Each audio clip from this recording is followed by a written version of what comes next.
Welcome to Zoom. Enter your meeting ID followed by pound.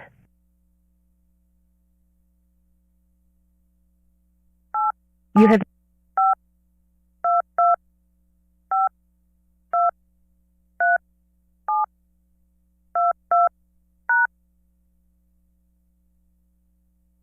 Enter your participant ID followed by pound. Otherwise, just press pound to continue. You have joined the meeting as an attendee and will be muted throughout the meeting. This meeting is being recorded.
You are muted.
Welcome to Zoom.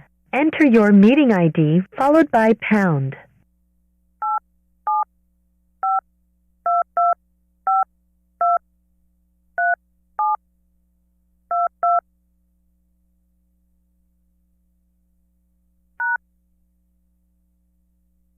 Enter your participant ID followed by pound. Otherwise, you have joined the meeting as an attendee and will be muted throughout the meeting.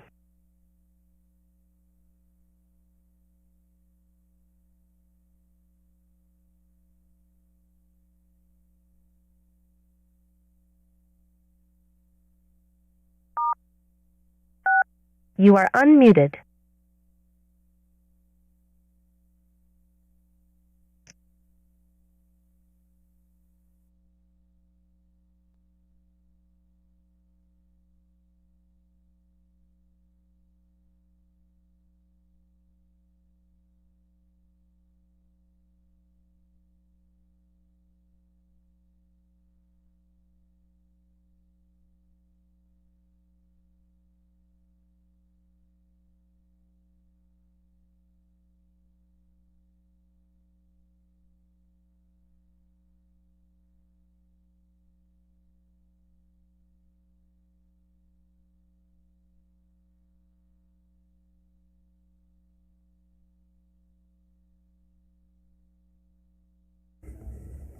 Technology works perfectly?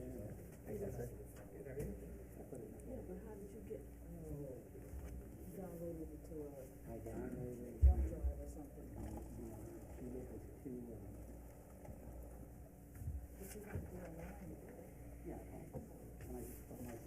Somebody's got to drink coffee with the mayor. I do. Good afternoon, Tom. How you doing, Mayor? Good. Hi. Thank you.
Hey, Norma, am I on number 4?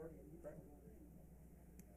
4 and 8 are having an issue, so I will leave them open for you guys. Okay. The arrows will be. See, that's consistent. Push her away. I have a lot of public comments. You all set? Norma, you all set? Okay.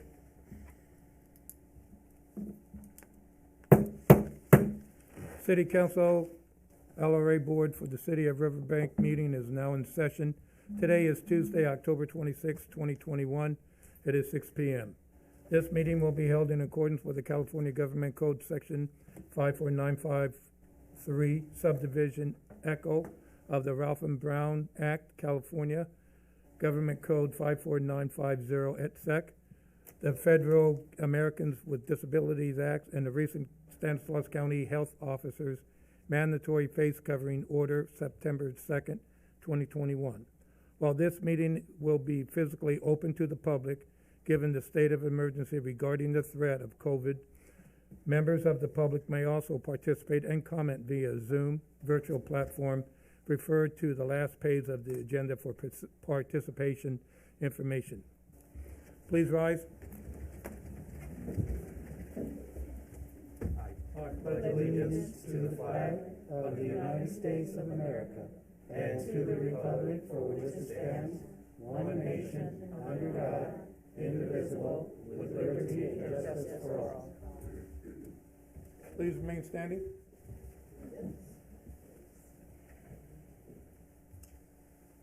Let us pray. Father, Lord, we just thank you, first of all, for just all of us being able to be a part of this great city of Riverbank, California. And Lord, we're asking for your presence here tonight, Lord, as our council, these amazing men and women who have stepped up to help us, Lord, in the development and the safety of the people of our city. I pray for wisdom. Father, I pray for unity. Lord, we're just asking that you would have your way, that, Lord, the business would be done well tonight. And we give you all the glory for it. In Jesus' name, amen. Amen. Please be seated. Roll call. Council Authority Member District 2, Rachel Hernandez. Here. Council Authority Member District 3, Cal Campbell. Here. Council Authority Member District 4, Darlene Barber Martinez. Here. Vice Mayor Chair Luis Uribe. Here. Mayor Chair Richard D. O'Brien. Here.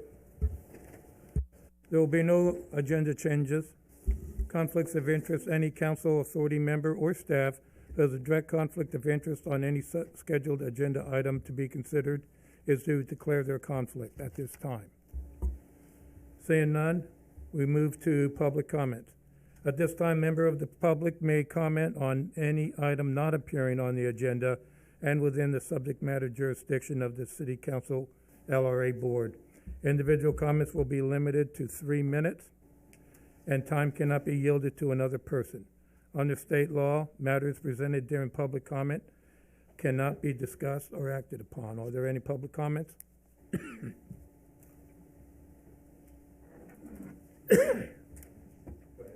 Yeah, please. I know there's going to be a lot of them, so be quick. I'll be quick. My name is Barney Agers. I live on North McHenry Avenue on the west perimeter of the proposed Riverwalk project. I oppose the project for many reasons. I'll be brief and only bring up 3. Putting houses on in a flood zone and on prime farmland is unwise and poor use of land. Number 2 is impacts that this would cause. Having 3,000 homes at the end of Coffee Road in the Riverwalk area would have immense impacts on urban factors such as traffic. Traffic is already heavy on McHenry Avenue, Patterson Road, and River Road areas. The Riverwalk would put Coffee Road through to wind through this project and exit on North McHenry Avenue just south of the bridge. This is a 4-lane proposal in the project. That would overload, even though they're going to widen McHenry, but there'd have to be a traffic light right there at the south end of the bridge. The proposal calls for having 2 million gallons of water stored in 2 separate areas. I'm concerned about the impact that having all of this water consumption would have in that area. Del Rio just had 2 new wells drilled recently. They each have storage of 250,000 gallons. This proposal asks for 4 times that amount. And the impact is double. That's a groundwater recharge area. Paving it over would remove the groundwater recharge, even though the developer claims that they have a plan to mitigate that. The sewage treatment, they want to put in a pipeline and drill under the Stanislaus River and put it into the Riverbank sewage treatment plant, which at this point is inadequate. Lastly, I fail to see why Riverbank would need this much new ground to develop when they just have 1,500 approved development of homes right here across from Crossroads. It's a ridiculous program or proposal, and I sure hope you folks see the logic about not approving it when it comes time to annex that area. Thank you. Well, there's going to be a lot of people talking. I would prefer no applauding or speaking up out of turn. Of course, all of you do know that this is a proposed project, is not part of the city yet, hasn't even been brought to the city. So keep talking, sir. Completely different subject. Thank you. My name is Steve Wooford. I used to be a resident of Riverbank. I now live down the road in your neighbor, Oakdale. My wife and I and our friends run the snack bar for the Haunted Hayride. I would like to take this opportunity on behalf of myself, my wife, and our friends Michael Anderson and Chrissy Palmery to present the city of Riverbank with a check for $300, proceeds from that effort to be directed towards Shop with a Cop in memory of Scott and Jan Pettit. Well, thank you very much, sir. Thank you. Would you mind taking that? We'll give it to someone who's going to be a cop shopping. Thank you. Thank you very much. Sir, thank you very much. Have a good We evening, appreciate folks. it. Thank you, Steve. All right, can we move on? Can we move on? Any other public comment? Seeing none, you got more? Okay, come on up. My name is Susan Weedy Gartner. I live at Telling Kernan, and I'm opposed to the Riverwalk. I'm tired of fighting for our prime ag land. We're losing too much of our ag land that once you build, you cannot get this ag land back to grow trees for our food, our walnuts, our almonds, whatever you want to call it, that we grow on these lands. I've had to fight and fight and fight, and now my friend's involved in this Riverwalk thing, and I'm getting tired of every time I turn around, something else comes up, a couple acres here and there, and next thing you know, the city is out in the country where it doesn't belong. I'm sorry, we need to keep our prime ag land. This land, this farmland, the soil is different than any other in the area. If you do your soil tests and everything, you'll know it's prime. And that is what you need to grow healthy crops, whether it's vegetables, walnuts, almonds, or whatever. But we've got to stop putting houses, buildings, or anything on prime ag land. There's got to be other areas, and you can probably see I'm getting emotional because I'm tired of having to fight. Every time I turn around, we have something else. In my area, I'm fighting two projects right now. And so I'm helping the Riverwalk to say I'm opposed to it, and I'll help my friends to keep fighting in opposition of this. Thank you. Next.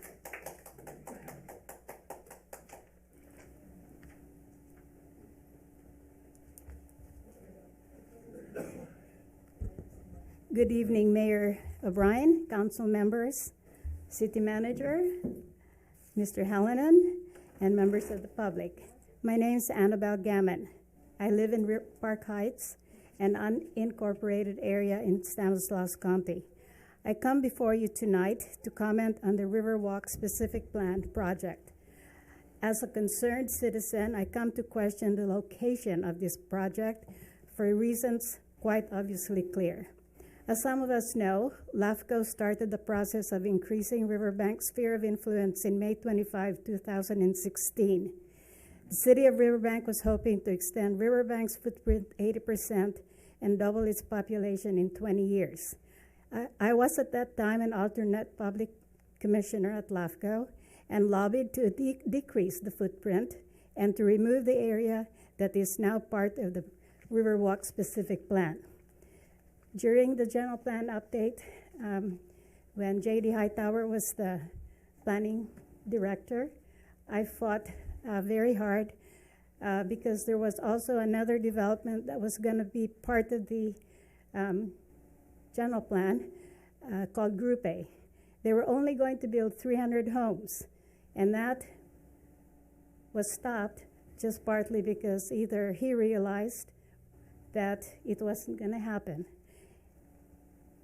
Most important, so this was tabled, the meeting was on May 25th, 2016, but we tabled it to the following meeting, July 27, because the commissioners decided that Modesto had to amend fences with Modesto and the Stanislaus Consolidated Fire District, and to seek a less growing action. Riverbank was also asked to address the traffic problems generated by driver shoppings at Crossroads Shopping Center. Modesto officials also stated the Riverbank environmental analysis was inadequate because it was done 7 years prior to 2016. During that meeting, the others praised Riverbank for pursuing an orderly approach to growth. Other cities in recent years sought permission for sphere of influence and annexation. Mayor O'Brien said at that point that he was planning, and I will quote, annexation will not happen overnight. To control destiny is what the city of Riverbank wants. Well, they voted it 2 months later, and so I wonder, is this an orderly approach to growth? I think not. There's a sphere application and annexation both at the same time. We are patiently waiting for the draft environmental report. There are many issues, of course, that everybody knows about. It's on a floodplain. It's prime farmland. There is Safe Passages, the river. And if you read Safe Passages, which was created by UC Davis, it is a study of riverbank. And the river allows safe passages of wildlife. And that's very, very important. I hope you guys really listen to the public. Thank you. Next.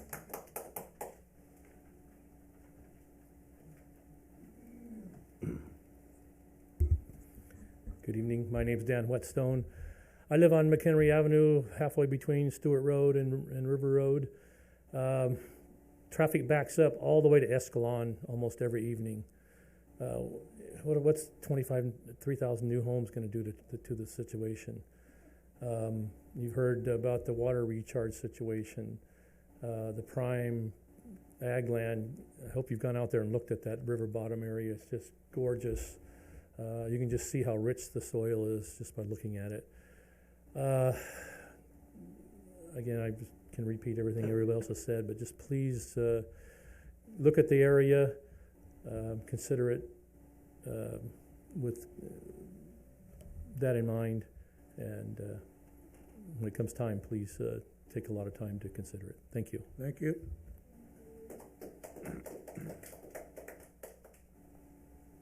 Hi, my name is Karen Conrado. I live on Hogue Road.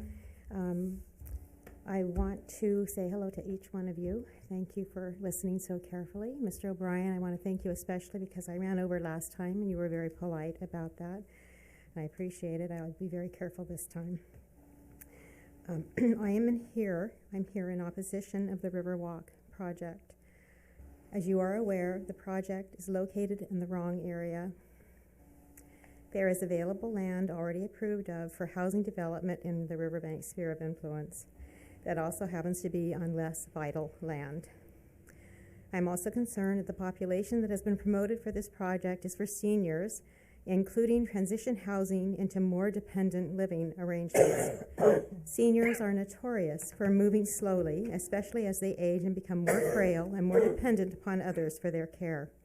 If there were a flood, a fire, an earthquake, or some other natural disaster, this population would be at a higher risk than if they were not living on a river flood plain land.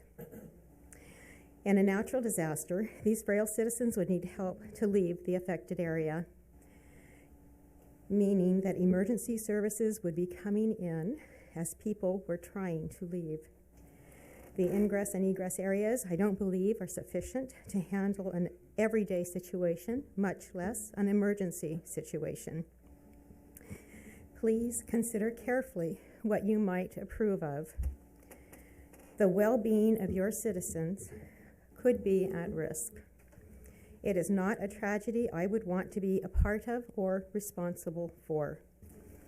In my opinion, traffic congestion, sewer, storm drains, water, and water recharge are all areas that have not been adequately studied, nor has an appropriate planned solution been presented. I ask again that you consider carefully the implications and consequences of the decisions that you make. Thank you.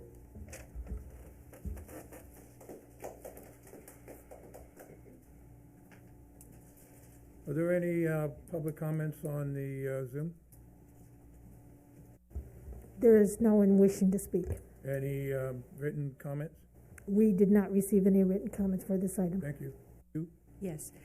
Good evening, Mayor O'Brien and council members. My name is Karen Mitchell, and I'm almost a 30-year resident of Riverbank. And I also have concerns about, I saw the proposed Riverwalk project, and I have concerns just seeing all of the new development that's going in, not just in Riverbank at Crossroads, but it appears on Oakdale Road, North Modesto. Modesto is also has about 450 acres, I believe, that are slated for construction and build out. So what I'm realizing is that there's several neighborhoods in Riverbank that are going to be probably boxed in terms of access to Modesto, to and from, or north. With the full build-out of the Riverwalk project and Crossroads and what North Modesto is doing on Oakdale Road, we're going to be boxed in terms of access. And I've also heard something troubling, that there's a possibility that there would be a consideration of putting a connective road through the River Heights, Park Heights neighborhood, which would completely destroy the character of our neighborhood. So I have just recently talked to a couple of families who have moved into the area, largely escaping noise, traffic noise. And we're looking and rejoicing in the quieter neighborhood. And I know that there's pressures to build. I know the market factors.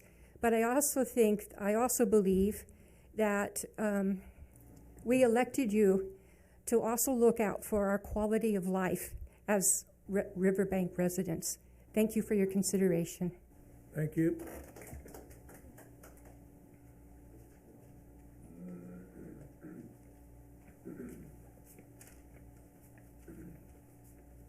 Hello, everybody. Kent Mitchell, Karen's husband, and been long-term Riverbank resident. Karen and I were talking the other day, just kind of a little wistfully about the old days when there wasn't so much development, and how some of the areas kind of lost its atmosphere, its local charm. And then later on, I started thinking of two scenarios. One is a hypothetical about a local landowner lives on the river and wants to sell, and he has connections, and he talks to a developer who says, well, I can make a nice housing project out of this land and make some money, and talk to a local city, and of course they're enthused too, good revenue involved. And that's one way of getting things done. That's leaving it up to market forces. And then the second scenario involves a group of concerned citizens who care about the future of their area, working with local government officials, And together they come up with a plan for how they want Riverbank to look like in 10, 20, 30 years. Now, this vision would be a shared vision involving housing, not just for the affluent, but affordable housing. It would involve open spaces, and it would involve protecting the Stanislaus River. And I think that kind of planning, that would involve leaving the kind of area we want for our children and grandchildren. And that second scenario is one that I think we should adhere to. Thank you. Any others?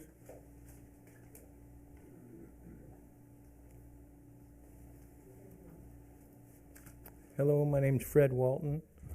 I'm from the Hogue Road area off McHenry. I've lived here my whole life. I like the theme of ranchettes if we must split up the river bottom, because out there is ranchettes. I think that in all areas of Stanislaus County, high density is not the only answer, especially on a river bottom. High density could be other places like up Coffee Road, Tully, Oakdale, Carver Road. That's where high density belongs. I don't know if the Californian has learned yet to reserve his precious farmland, but I think with ranchettes 2 to 20 acres, that makes more sense on a river bottom if you must split it up, and that would allow traffic to work in and out of there. It'd also allow people to get out for flood if that was the case. And thirdly, sewer, you wouldn't have to damage the Stanislaus River by taking a pipeline across it. You could use septic tanks, and I think that low area would handle, you know, a certain amount of septic tanks in that river bottom basin. I'm also concerned about protecting the river, and we don't seem to do that. You know, build within X amount of feet from the river so that we can protect it, and also put a second levee in case flooding was to happen and stuff like that. But the most important thing is probably to drive down there and look at that river bottom for yourselves. And just drive down it and look at it. It's a beautiful, very, very beautiful basin there. And this project has river bottom and higher ground. Now the higher ground, perhaps you might be able to do something different than the lower ground. But that's my choice if we must split it up. I know that Riverbank is very concerned about tax dollars. And I know the farmer is very concerned about how he can profit the most. But what is the best answer for that area? That's what you guys have to decide. Thank you.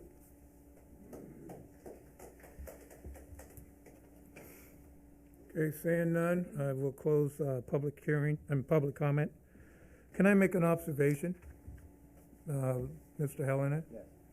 Okay, ranchettes are nothing more than houses on large lots. Anything less than 40 acres is not considered ag land. So you're going to shift ag land into houses on large lots. But we are committed in the next 8 years to build, what is it, around 4,900 houses through RENA. And we're not going to get there. Even if we built this, we're not going to get there. So that's by law. That's by housing, HCD, Housing and Community Development. That came down, and it has to be apportioned correctly throughout Stanislaus County.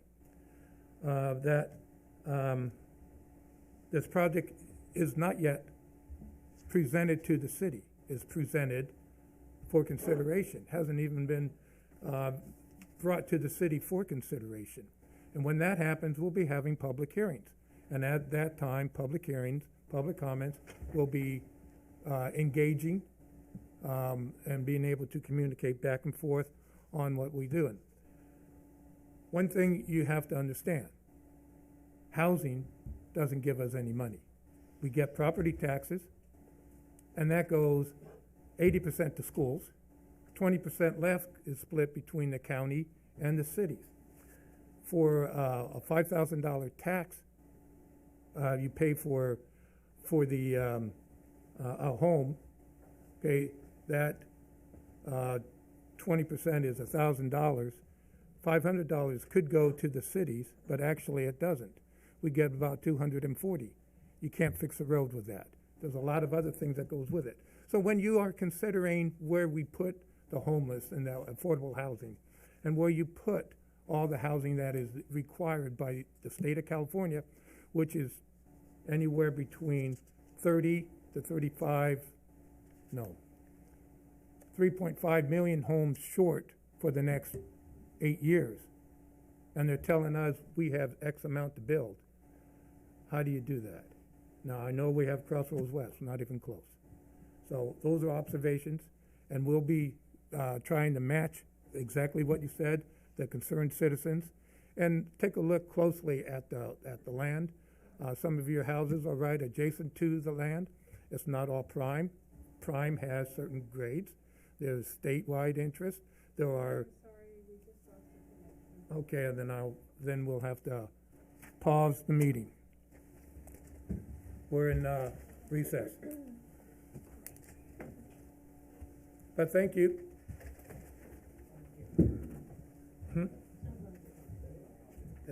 Yeah, how you doing? Okay.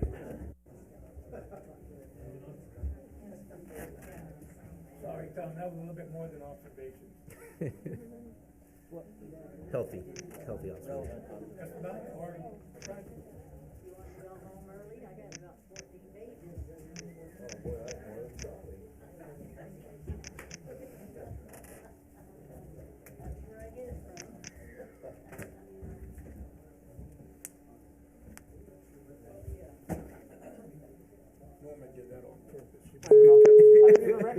Welcome to Zoom.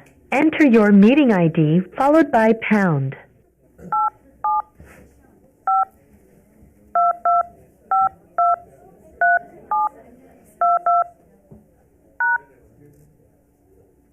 Enter your participant ID followed. You have joined the meeting as an attendee and will be muted throughout the meeting.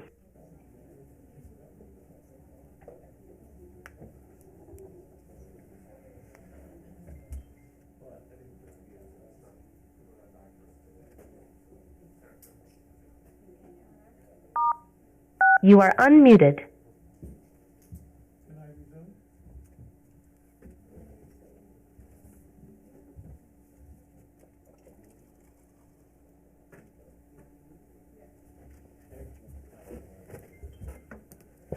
All right, the City Council LRA Board for October 26, 2021 is now resuming after technical difficulties. We're going to continue with consent calendar consisting of item 8.1, 8-waive reading, item 8.2, approval of October 12th, 2021 City Council Local Redevelopmental Board Authority Board meetings minutes. And item 8.3, a resolution authorizing the city manager to execute a contract with the Stanislaus Council of Government, STANCOG, for the sub-allocation of Regional Early Action Planning, REAP, grant funds. Do I have anyone wishing to pull any items? Mayor, I will be amending the minutes to make a correction on Councilmember Hernandez's comments. So it'll be a minor correction. Minor, okay. What was the minor correction? I just misheard what she said, and I just put something else in. And okay. So. All right. We can still approve it with minor corrections. Yes, please do. Does anyone from the public wish to comment on the consent calendar? Seeing none, I bring it back to the council for consideration. I'll make a motion to approve the consent calendar as stated. We have the recommendation to approve the consent calendar as amended, and a second. Roll call, please. Councilmember Authority members Barbara Martinez. Yes. Campbell. Yes. Hernandez. Yes. Vice Mayor Chair Uribe. Yes. Mayor Chair O'Brien. Yes. Motion passes 5-0. Item 9.1, public hearing, consideration of a resolution to adopt the 2020 revised urban water management plan and a resolution to adopt a 2020 revised water storage contingency plan. Shortage contingency plan. Thank you very much, Mayor. I'm going to have Neil come up, and I'm also going to, again, introduce Saida Sanchez, who is our Spanish interpreter here this evening. She's going to introduce herself in Spanish, and will announce in Spanish for the record that she is available should anyone need her services this evening. Come on up. Hello, my name is Saida Sanchez. Thank you for having me. My interpreter number is 013478. Please speak in short sentences so that I may interpret. Buenas noches, me llamo Saida Sánchez. Voy a estar aquí para interpretar. Por favor, hablen oraciones claras y cortas directamente con la otra persona para que yo pueda interpretar. Gracias. Can you do me a favor? Can you do me a favor, and could you also direct them to the last page for any public comments via Zoom or submissions through the city clerk? Sí, el alcalde quiere que le hagan nota de la última hoja en la agenda. Aquí están las instrucciones para inscribirse en la conferencia virtual por Zoom. Y si tienen preguntas, pueden ir con el ayudante del concilio. Thank you. Gracias. Okay. Neil is going to step you through the very few and mostly non-substantive changes that were made to the plan, and then I think any other little anecdotes. But what you have this evening in your agenda is a final document that's more or less the same as the last time, and Neil, you could take it away. Correct.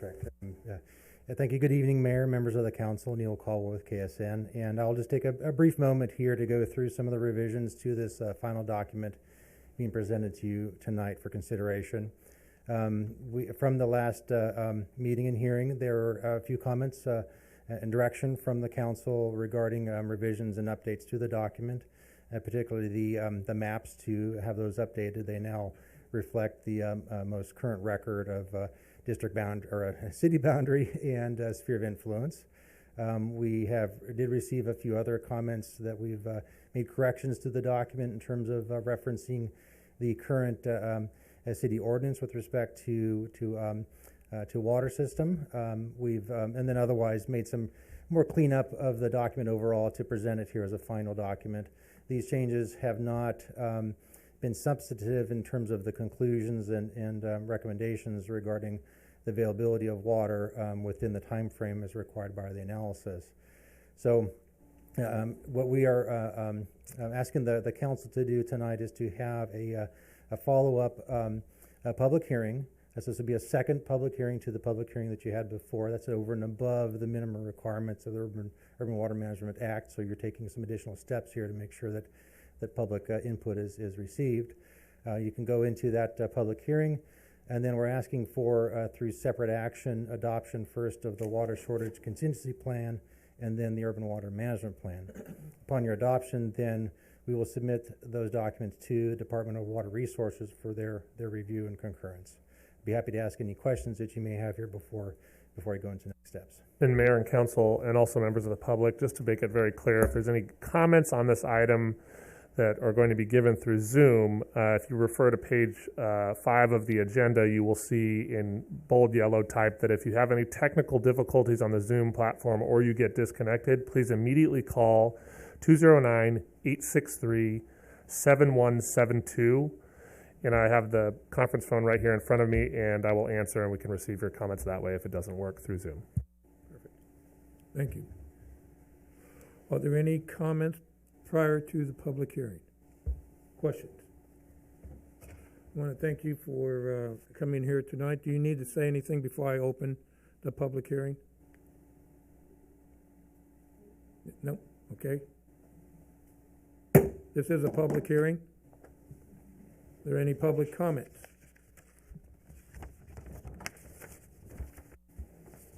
Do we have any public comments on Zoom or written? There is no one wishing to speak, and we did not receive any written comments on this item. Thank you. No public comment. I close the public hearing. I bring it back to the council for consideration or discussion. I'll make a motion to approve item 9.1. I'll second. We have a motion to approve and a second on item 9.1. Council members Barbara Martinez, Yes. Campbell, Yes. Hernandez. Yes. Vice Mayor Uribe. Yes. Mayor O'Brien. Yes. Motion passes 5-0. Do we also have to do a motion for the water shortage contingency plan?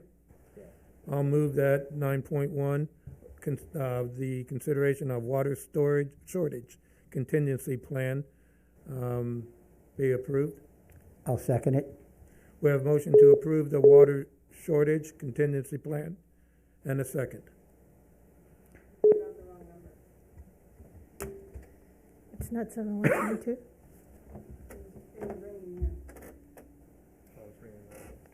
Close the public hearing.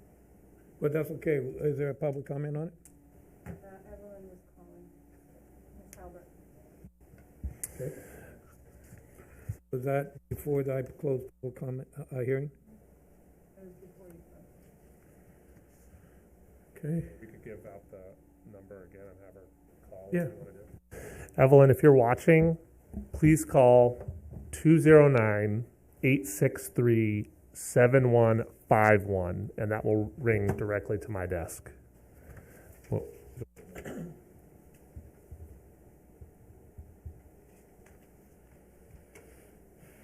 she's watching on TV, so she'll get it.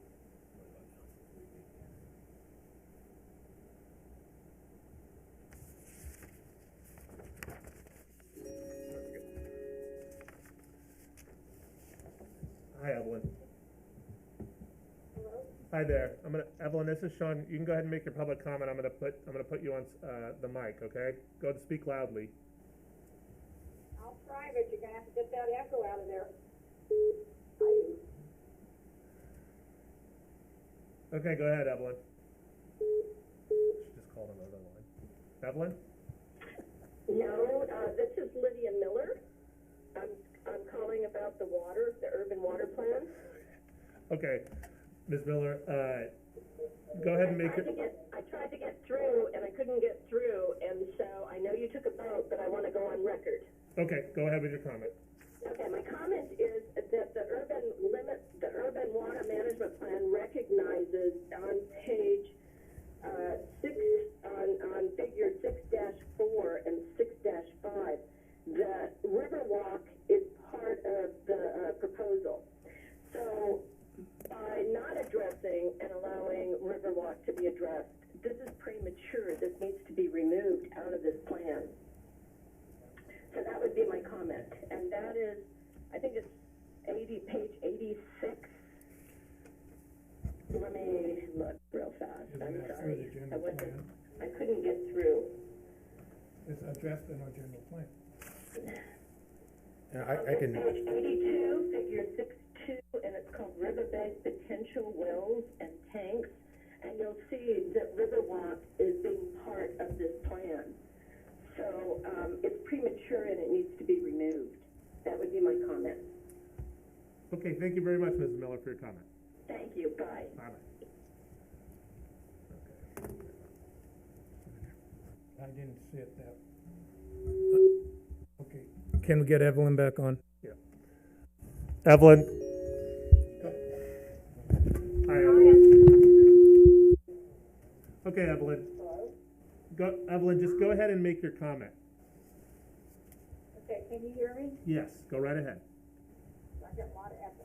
Okay, I have a comment and I have a question. Comment is on the plan as far as commercial and industrial, because I didn't see a whole lot. I'm cutting back on them. But I will make one comment. This weekend when it was pouring rain, there was at least one shopping center down there on Oakdale Road that had their sprinklers on.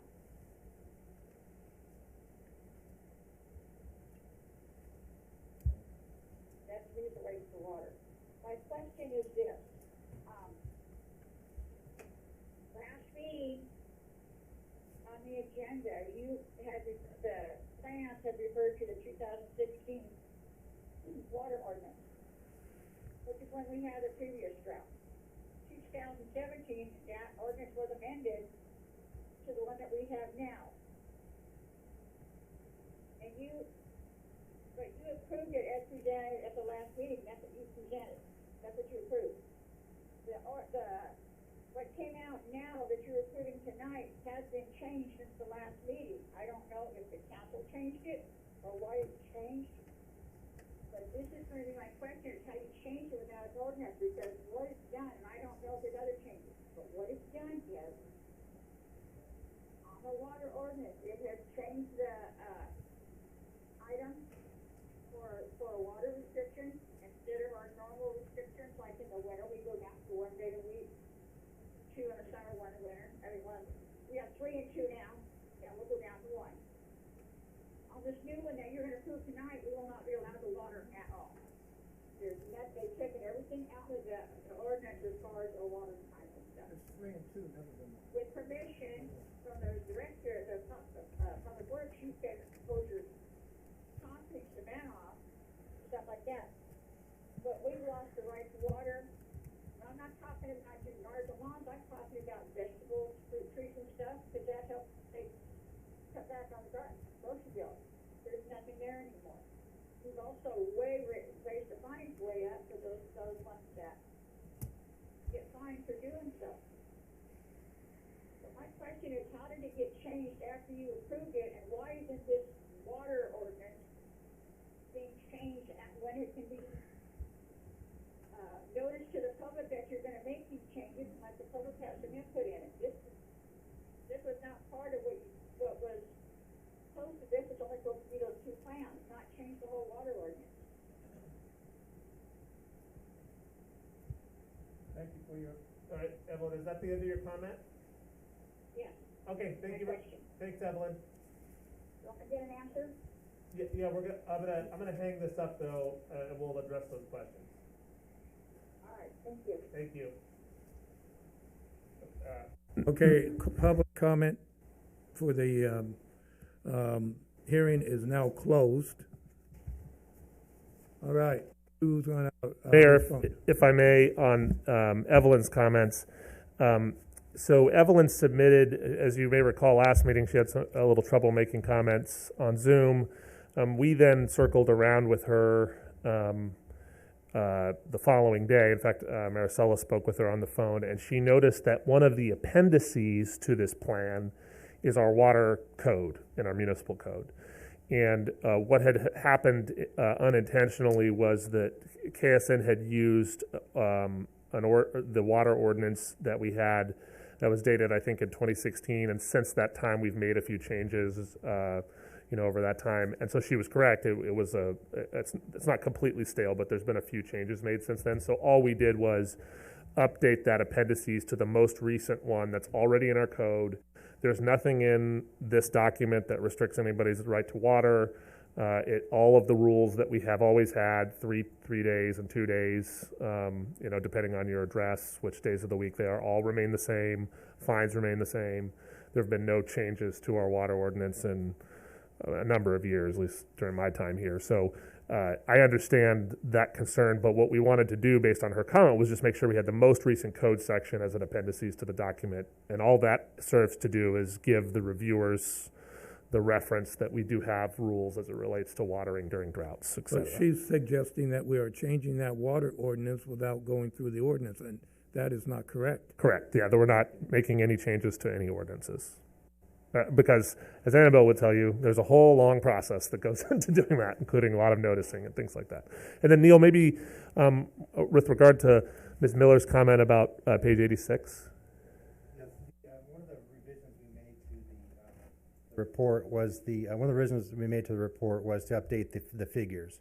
And so the figures, we used the latest information regarding sphere of influence, current city limits. So those figures now reflect the current GIS, Geographic Information System, lines of the city limits in the sphere of influence.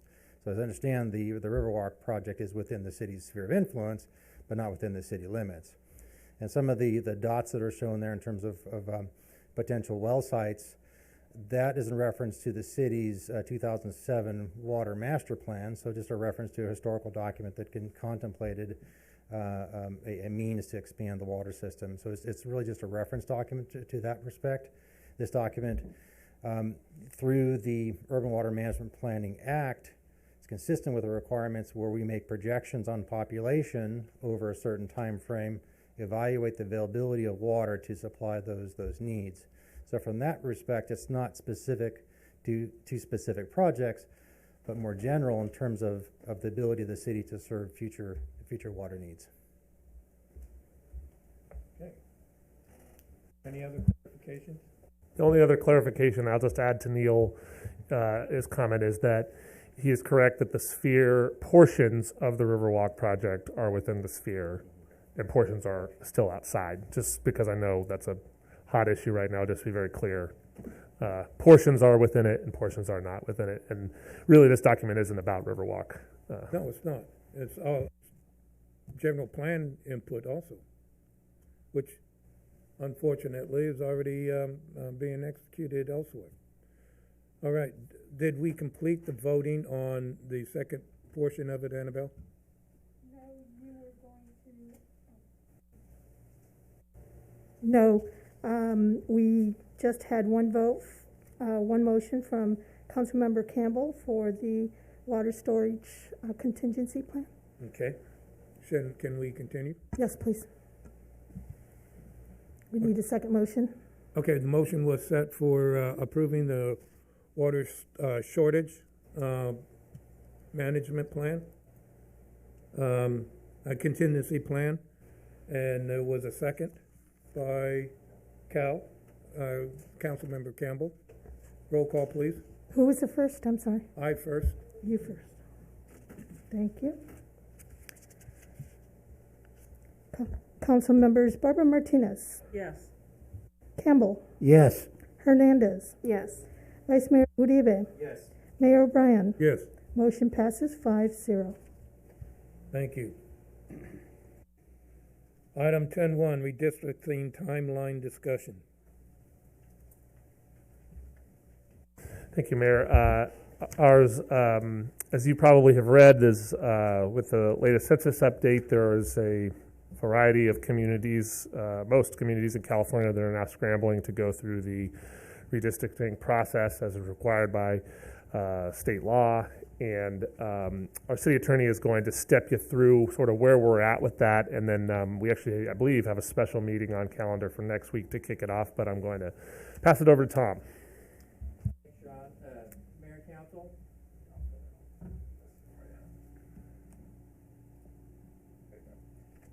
Thanks, Sean. Mayor and Council. Yes, after each census, you have to redistrict your council boundaries.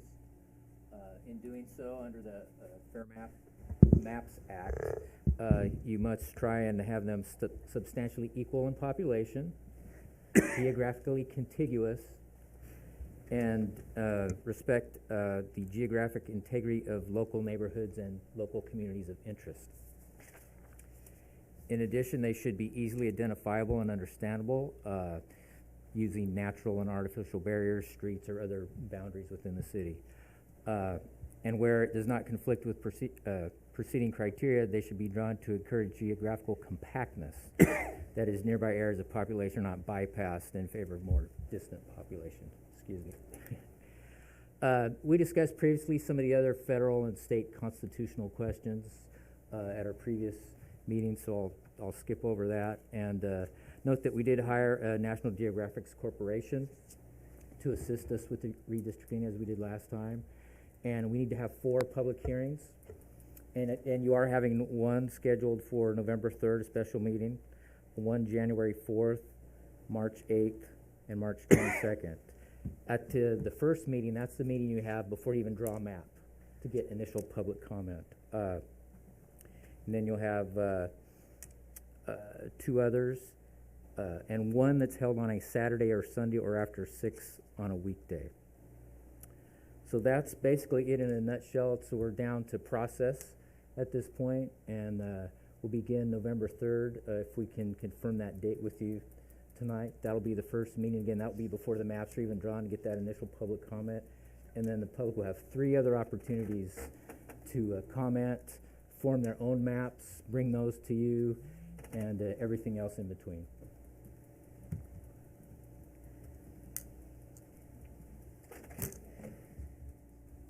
Why November 3rd? Because that was the demographics availability. And those dates are the availability. They are handling several hundred cities in the state. And it does meet our 6 p.m. requirement on a weekday.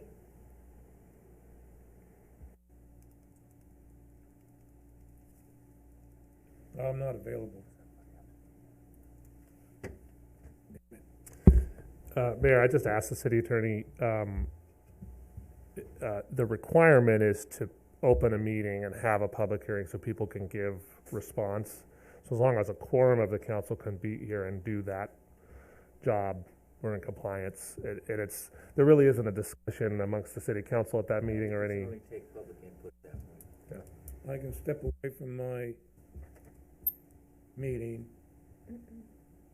Vice Mayor can chair it, and I'll be a Zoom participant if we consider AB 361. Our next item. Okay. How's the rest of you? I'm good with it. I'm good. You're good? I'm good with it. Hang on. How about you, Rachel? Yeah? Yeah, okay. Good. I'm the only non-compliant guy. Yeah. All right, so be it. Thank you, Mayor and Council. Can I have evites or invites on all of those meetings so we can put it on our calendar so we can determine conflicts? We'll get those reserved on all of your calendars. Thank you. If you're good with those dates. 6, okay. 6 o'clock, right? 6 o'clock. Just wanted to be sure. And just so the public understands, because there's a little bit of inside baseball, the company, as Annabelle mentioned, is doing hundreds of other cities at one time. So normally, if we have consultants that are doing work for us, we sort of find the most convenient schedule for the city council. In this alone case, it's the exact opposite because they literally are probably booked almost every night, every week to get these public hearings going. Okay. All right, so we considered it and we approved it, but with no vote, correct? Correct. Did we have no public comment? Okay, well. All right, is there anyone from the public wishing to comment?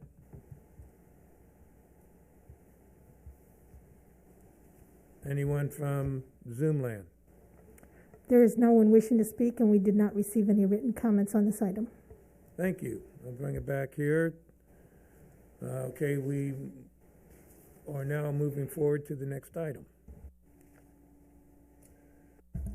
Item 10.2, consideration of a resolution authorizing the city to implement teleconference public meetings pursuant to Assembly Bill 361. Thank you, Mayor. So here we are again with our favorite new Assembly bill. So at the last meeting, the City Council chose to extend for 2 weeks, and I wanted to provide a couple of updates, and then I'm going to ask Tom to sort of go into a little bit of a brief amount of detail on what exactly we would be approving if we chose to move forward with or continue with hybrid meetings.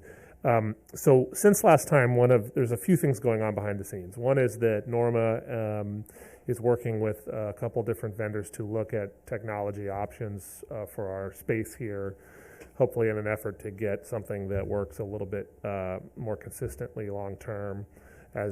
Since we've come back to in-person meetings, we've had to sort of put together a variety of different technologies to make this work all at once, which, as you could tell, can be pretty challenging for us. So that's moving forward.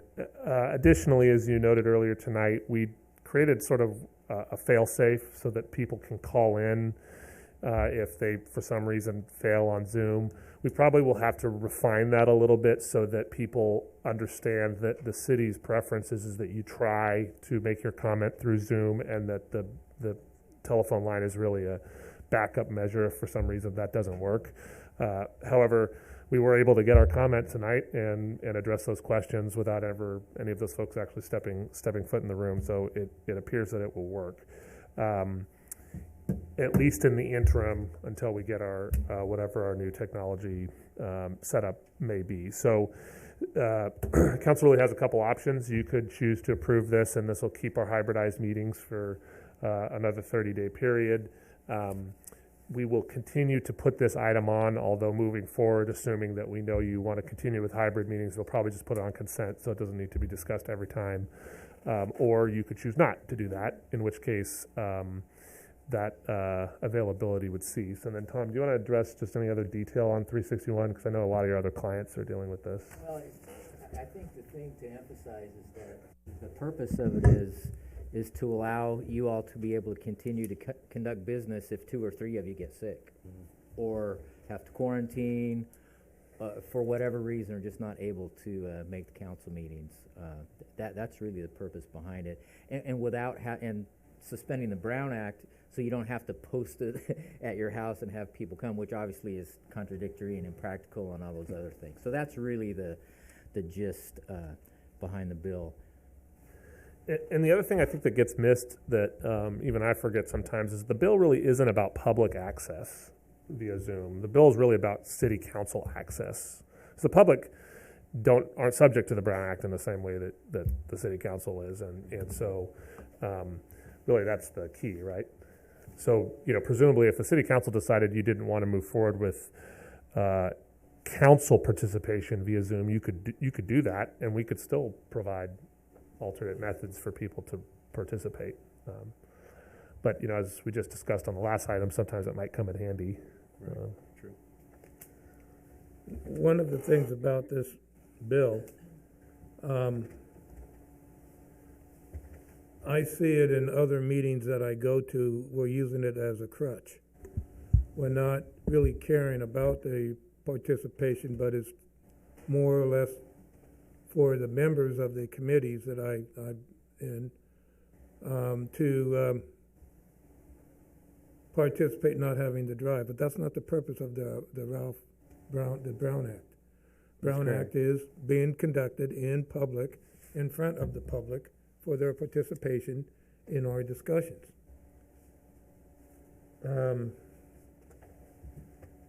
Well, I can see the advantages of it that you stated.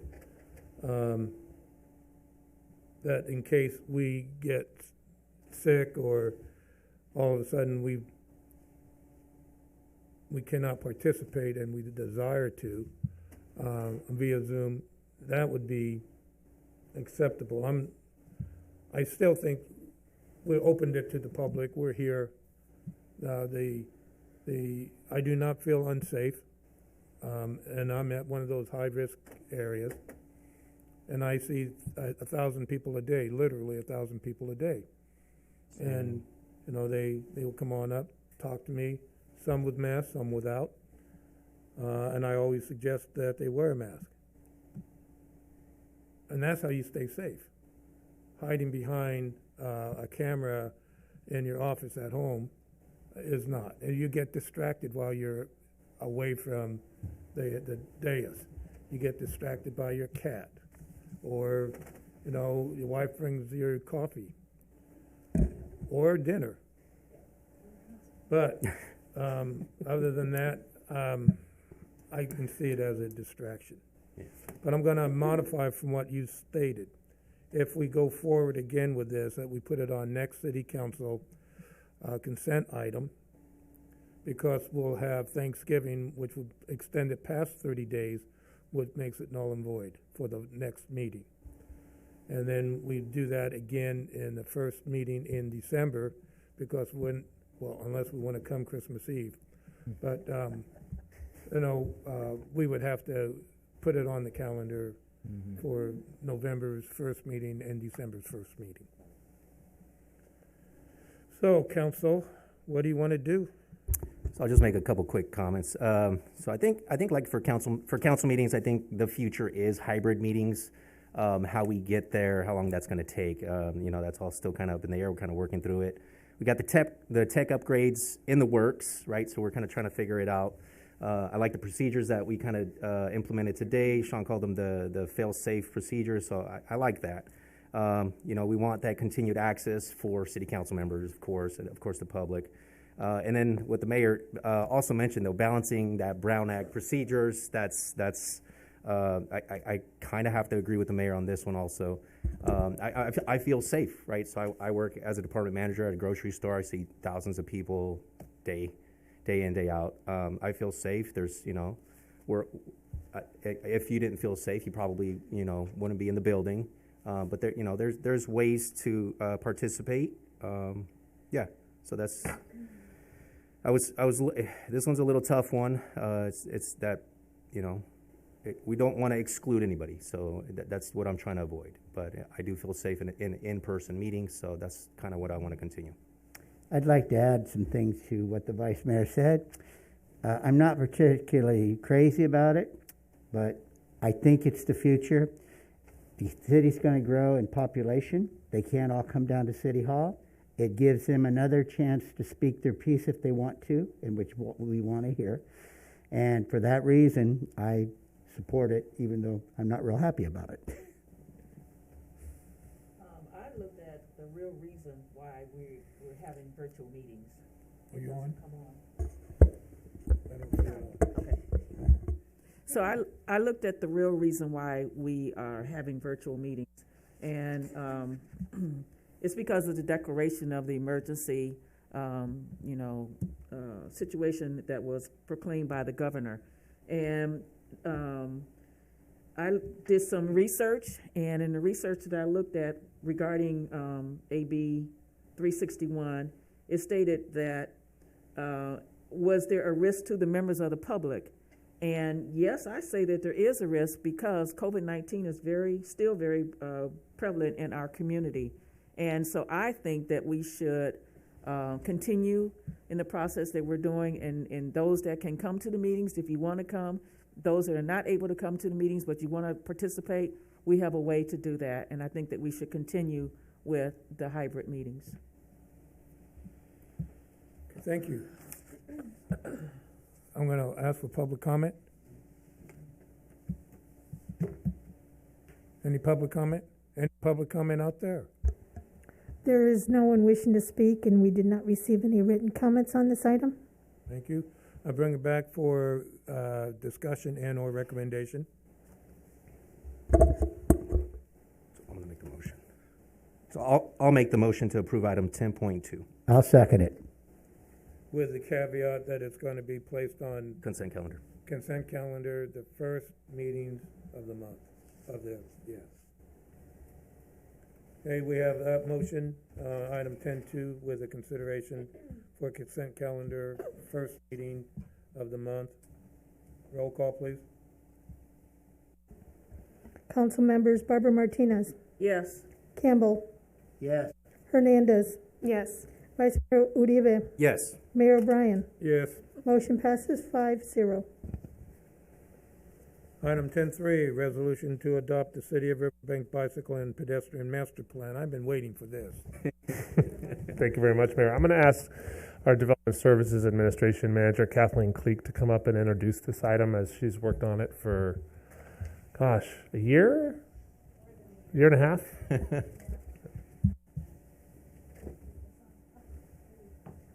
Good evening, Mayor and members of the council.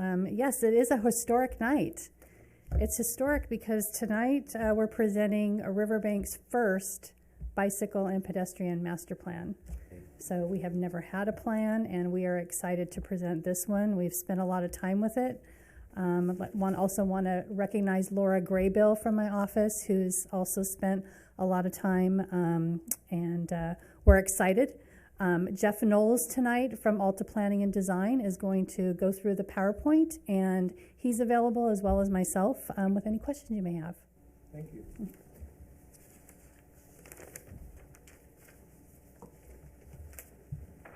All right. Can everybody hear me okay? Yes, we can hear Wonderful. you. Greetings, Mayor, members of City Council, staff, and public. My name is Jeff Knowles. I'm a principal planner at Alta Planning and Design, the city's consultant for collaborating with staff and public in the creation of this long-term vision. The Bicycle and Pedestrian Master Plan is a blueprint to help the city staff build a balanced transportation system that's pedestrian and bicycle friendly and encourages residents to use these modes of transportation. While it does not obligate the city to make investments, having this plan adopted makes the city more competitive for state and regional grants to leverage your resources. The agenda tonight, I'm going to walk through the project's vision, major highlights of the plan, overview of community engagement, a high-level understanding of the recommendations and prioritization, and then the staff recommendation for adoption. Working with the public, we've crafted a vision that Riverbank envisions an environment that supports people of all ages and abilities to comfortably and safely access jobs, schools, recreation, and shopping by foot or on bicycle as a part of daily life. Some of the major highlights of the plan were using virtual community outreach methods during COVID-19 pandemic, the development of a network that's 42 miles long for new bikeways, includes 74 pedestrian improvements, 3.5 miles of priority new sidewalks, a new section about downtown recommendations that's new as of the last public draft that was presented to council, cost estimates, and then project prioritization. So with community engagement, the community advisory team consisted of 10 members representing Riverbank Unified School District, City Council, Golden Valley Health Centers, New Life Church, American Association of University of Women, small business owners, and community members. They met 2 times during the course of the project. There were also 2 City Council presentations, once in October of 2020, and then this past July as a study session. The project had a project website, walkbikeriverbank.com. It saw 1,445 page visits from 757 unique users. We collected over 100 public comments and votes on projects. That, in addition to a community workshop, helped us understand community needs, which included improving crosstown connections, adding more trails, enhancing school connections, also called safe routes to school, and providing more downtown access.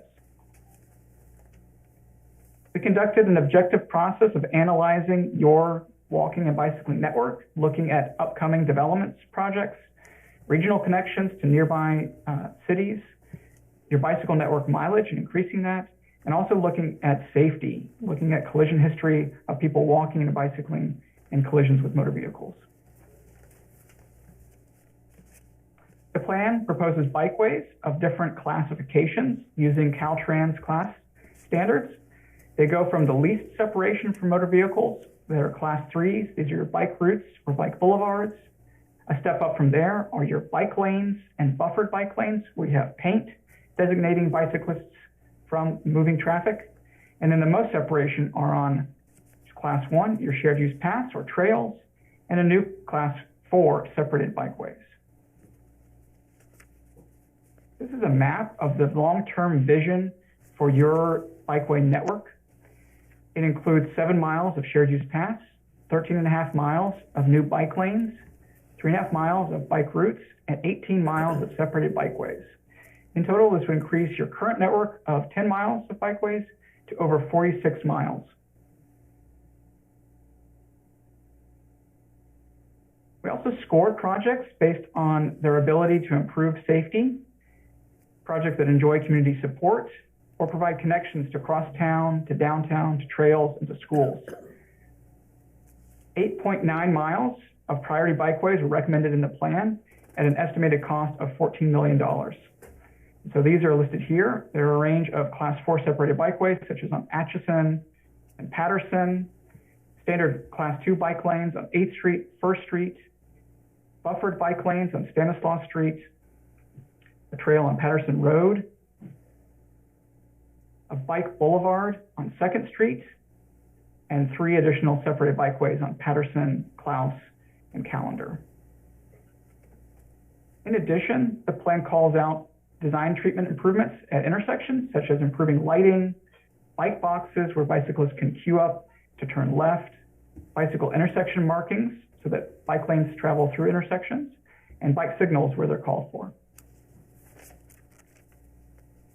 On the pedestrian side, we looked at spot improvements at crossings Some of those treatment ideas could include curb extensions, improved lighting, high visibility crosswalks, which you can see in the top image here, also known as a ladder crosswalk, rectangular rapid flashing beacons, also shown in this top picture, that alert motorists that they need to yield when pedestrians have entered a crosswalk, and sidewalk improvements.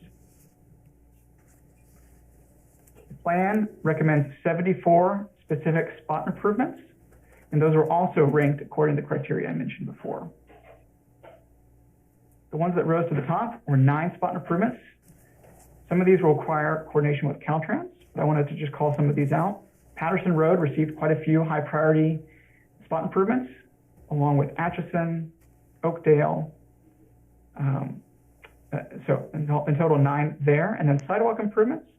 The focus for the plan is in completing sidewalks on arterials, where you might see high travel speeds along with retail destinations, and also completing sidewalks within 500 feet of a school. The sidewalk priority projects include Patterson Road, Callender, Roselle, and Klaus. Based off of the feedback we received from council at the last study session, we've enhanced a new downtown recommendations section in the plan. It has 4 different specific treatments or callouts for recommendations for city staff to pursue, including traffic calming in downtown, creating a wayfinding program, enhancing your alleyways as alternative routes, and revisiting the city's sidewalk policy. So for traffic calming, the city could add additional traffic calming features to downtown streets in order to slow speeds and make mixing with traffic feel more comfortable for people that are bicycling. Speed humps, raised crosswalks, curb extensions, and a roundabout with medians are examples of treatments that the city could further explore. The city can also pursue a wayfinding program that had branded signs for people walking and bicycling to reach destinations in downtown and other parts of Riverbank. Wayfinding signs and pavement markings on alleyways can provide alternatives to downtown streets. Enhanced crossing treatments will be needed at mid-block crossing locations where drivers may not expect people crossing at those alleyway locations. And finally, the city may want to amend or repeal the Ordinance 95.03 that permits sidewalk bicycling for children.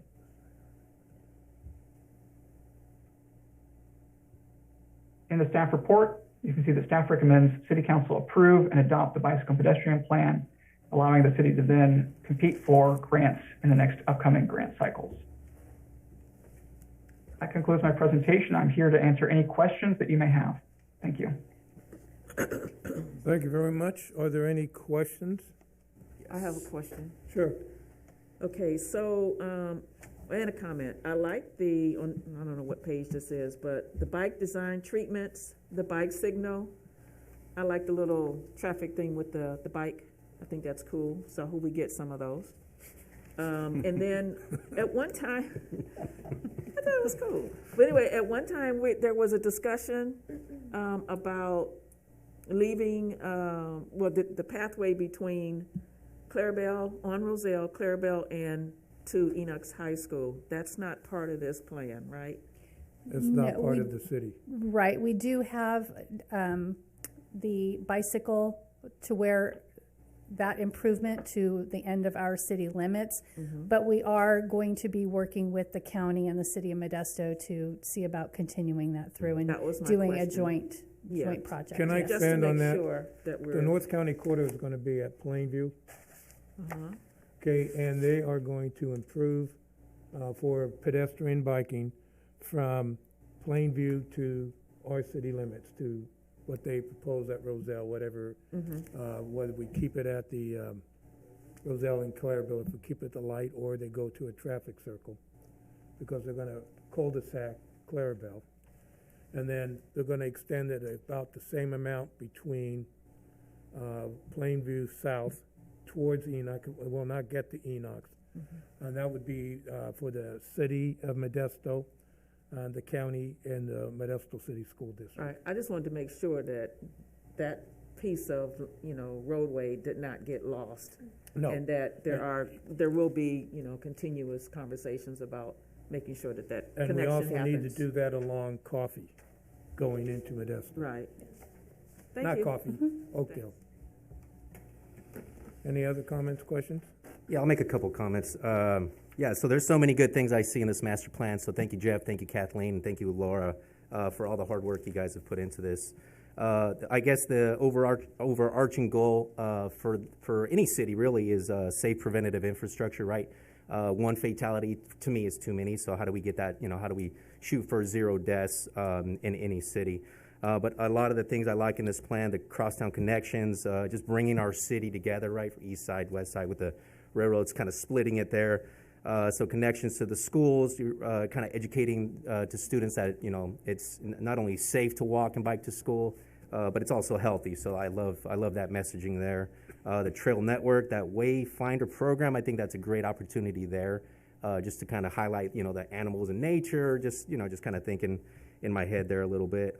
Downtown connectivity. I like the idea of paving the alleyways. I think that's just another opportunity for businesses to expand, maybe open up, in the back, or a little patio setting or anything like that. Let's see. I would like to see streetlights, converting those to LEDs, stuff like that, just for visibility sake. And then there was a mention of the ordinance for allowing minors on sidewalks. I think that makes a ton of sense. I think that's something council should definitely consider. And then just having that competitive edge for grants. So appreciate all the hard work you guys did to this. Thank you. Thank you. Yeah. Just a quick comment. I see on the map for the proposed bikeways, is that a bridge that's going to go across the Stanislaus to Jacob Myers Park? We'd like to do something there, yes. Okay, I think it's great if you can do that eventually, Yes. to connect it. Thank you. You've done a great job. Thank you. No, okay, you're not done. We did not include the, we have a fund that used to have money in it. I don't know where it is right now, but either a walkway over or under the railroad tracks connecting to that downtown, was it Sierra Street? Yeah. Okay. We should look into that. One of the things you should also look at when you do funding, besides looking for grants, we're using our Measure L money.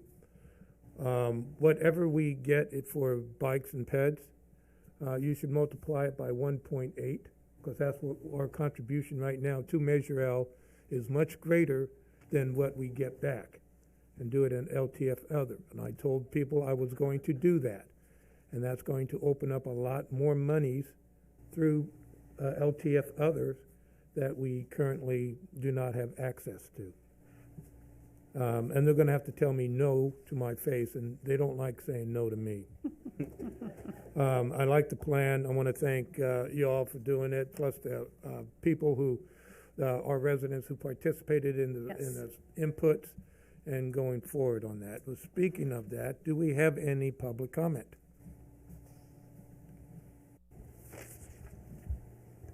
There is no one wishing to speak, and we did not receive any written comments on this item. Thank you. I'm going to bring this back to the council for a recommendation. I'd like to make a motion to approve the resolution for the bicycle and pedestrian master plan. And I'll second it. We have a motion to approve item 10.3 and a second on the Riverbank's bicycle and ped master plan. Roll call, please. Council members Barbara Martinez. Yes. Campbell. Yes. Hernandez. Yes. Vice Mayor Uribe. Yes. Mayor O'Brien. Yes. Motion passes 5-0. Thank you. Thank you. Thank you, Jeff. Thank you, Jeff. Thank you. Have a good night. Always have a good night here. Can we turn the heat up, please? A resolution, item 10.4, a resolution approving a memorandum of understanding with the Cambridge Academies to provide outreach, engagement, and shelter operations services for the City of Riverbank, funded by the California Emergency Solution Grant Round 2, and authorizing the city manager to exercise the agreement. Thank you very much, Mayor. So this is going to be a very brief report because it is a very brief MOU, and it's a very simple MOU, and it was designed and negotiated that way on purpose. However, we have a few ladies here this evening who have been instrumentally important on the Riverbank volunteer and faith-based side, being champions for this shelter project and have been providing services formally and informally to the homeless for many years. And so I asked them to be here this evening because it's sort of an important moment. Unfortunately, Cambridge Academies themselves couldn't make it. They had other conflicts. But so just to give the community a little background, if you haven't heard about it, the city council have wanted to find some service / solution for our chronically homeless and semi-homeless individuals in the community, primarily because there are none, and the closest place that you can really go to get services if you're homeless in Riverbank is Modesto, and generally not anywhere in North Modesto. And one of the things we've learned over the years is that especially our chronic homeless, but not just our chronic homeless, many of them are long-term Riverbank residents or have lived here their whole lives. And so most of them understandably would like to stay here. So we sort of over the last couple of years have worked very hard and mostly failed to obtain grant funding for some type of project. Over just the last year, as this has become a really hot issue, even more so in California, there's been a significant amount more funding out and available. We applied for a grant back at the beginning of the summer under Emergency Solutions, and the city was awarded $497,000 for 12 months of outreach and engagement services and 6 months of shelter staffing and engagement services. Concurrently with that, the city council took a leap of faith and purchased a property at 3344 Sierra Street. And we are currently in the process of a fairly complicated remodel and a backup contingency plan as it relates to getting services available as soon as possible. We've also been in a sort of a difficult position with the state and county in that the grant agreement has still not been transmitted to the city, and therefore there is no way for us to draw down these funds, even though the funding is for this current fiscal year we're in. That looks like it's going to be done. I have been seeing some movement on that just in the last week, but what the county has advised us to do the last time I spoke to them was to simply move forward, get the memorandum of understanding done with Cambridge Academies so that they're locked and loaded and ready to go. I will also note that Cambridge Academies, not while under contract, just in advance of wanting to get going on this important project, have come out numerous times to meet with us, to meet with the homeless individuals, to participate in lunches that Thelma has thrown, to start doing some general work with the homeless just to be ready for when the program formally begins. So as it relates to the action this evening, what you would be approving is basically an MOU that sets forth the responsibilities for both the City of Riverbank and Cambridge Academies to provide outreach and shelter services under what they're calling their Restart program, which is a very similar program in terms of outcomes to the Host House and Naomi's House in Patterson. Everything within the program is designed to get homeless individuals self-sufficient and exiting homelessness and into self-sufficiency. Everything from intake to the initial steps, to counseling services, to education, to job training, to addiction services, partnerships with nonprofits, partnerships with faith-based organizations. They're all designed to help give those folks tools to move on to the next step. And then at some later point, not all that long from now, we'll have to have a discussion with the City Council about what we stand up as the second step. But Cambridge will be responsible for the first step. So as you probably saw, the MOU is very simple. It's only a couple pages. It has basically just requires that they ensure they're complying with all the grant guidelines that we have to comply for. And essentially what this will be is mostly a pass-through. $232,000 of the $500,000 is for shelter services. That includes all the operations of the facility, security, staffing, technical computers, things they need. $182,000 is just essentially for staffing for outreach. So you'll literally have, I believe we budgeted for 2 full-time 40-hour-a-week outreach workers for a year. So they will be out every day, building relationships with these individuals, helping getting them connected to services, et cetera.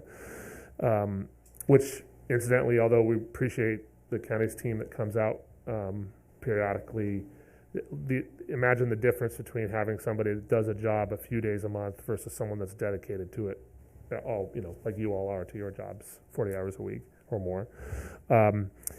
$33,000 of it is for HMIS, and I realized I didn't explain what that was in my staff report. That stands for Homeless Management Information System, and it's basically a software system that is used in the county to catalog every guest that comes into a facility, and it helps with data sharing, and so we can track, our population and hopefully measure our outcomes, how we're doing.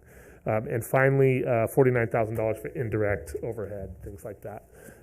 So a very simple budget, and for a fairly complicated program. We did include 2 components you should be aware of. One is that Cambridge will have to provide necessary insurance coverages as required, naming the city as additionally insured. Second, we added in, after talking with the city attorney, that we reserve the right to audit the financials of the operation at our discretion, just to be absolutely clear that, they're following various grant guidelines, because at the end of the day, we're the grantee. So, and then finally, there is a 30-day termination without cause that goes both ways. And the reason we designed it that way is we wanted this to be as flexible an agreement as possible. And if I don't anticipate it, but if there was a problem, we don't want to be stuck in a 6-month non-renewal. We want to be able to move on to whoever's going to provide that service next. So that sort of explains the details of it, and we're recommending approval enthusiastically. And I would like, if it's okay with you, Mayor, I would like to invite up Thelma just for a moment to the dais, and if you wanted to add anything, Thelma, because she's really been the community member that's driven this the most. Yeah, I just thank all of you for having me here tonight. And anyway, it's been a long struggle. My thoughts now, because we're so far behind due to the COVID, due to this virus been going on. We don't have the construction going on into the home at this point. And we were really hoping and praying that we could get the homeless in by November, December because of these rains. And so my really problem is now is what are we going to do with them during this time? I mean, they're down at the river, literally down at the river, and all that mud is coming. And last year they came up to the parks, which, then we had to let them stay because of the COVID going on. But I don't know what we're going to do with them during this time of, this rain season. We lost a guy last year due to hypothermia, and we lost another one. Well, we didn't lose him, but Dave Taylor, he lost his foot. He's a diabetic, and he lost his foot due to his living conditions. So, there is a problem out there, and now we have a girl on the river who is now having seizures. So, it's really bad living out there. But I want to thank you for what you're doing, because I know this has been a long struggle, hard, you guys putting your heads together, coming up with these plans. Finally, there is shelter for them, but like I said, we are set behind. So my concern is what are we going to do with them during this time of the rains that are coming? And so I just thank you all for letting me say something here, and God bless all of you. Thank you. Thank you. That was a good segue for additional public comment. Stay? No. Stay, or do I go? Oh, no, you're okay. Okay, thank you. Is there anyone else?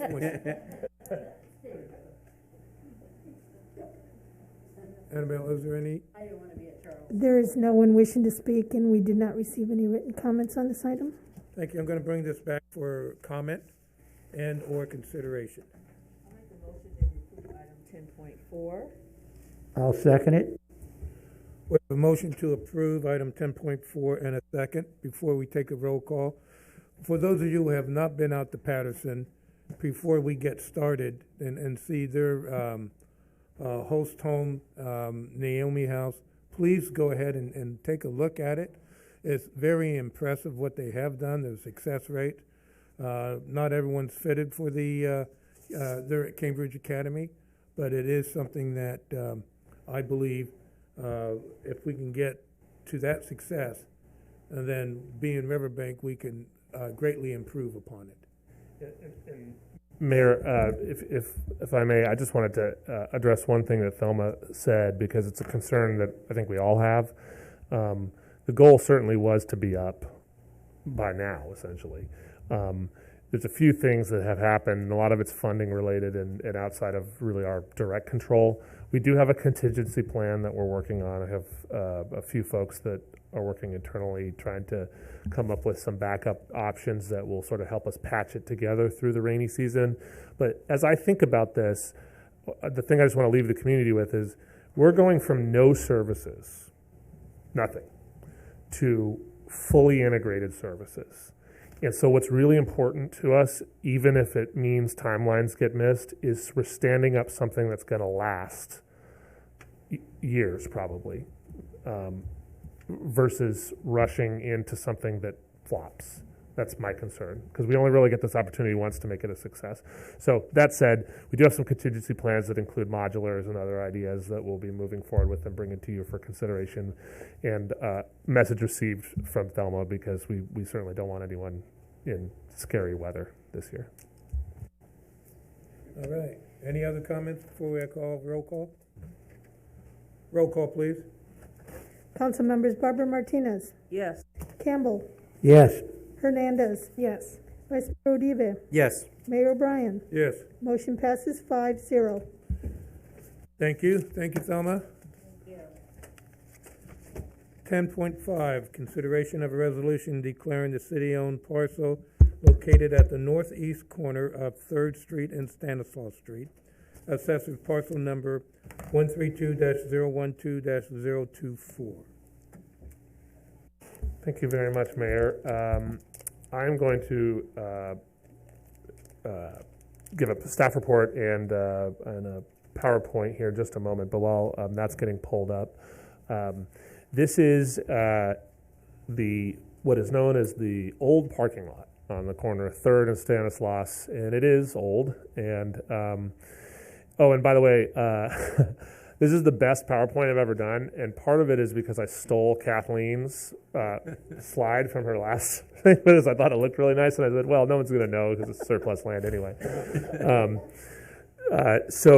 As council is aware, there's been some discussions from a property negotiation standpoint over the past couple months with regard to this parcel, which is, let's see here, make sure this is working.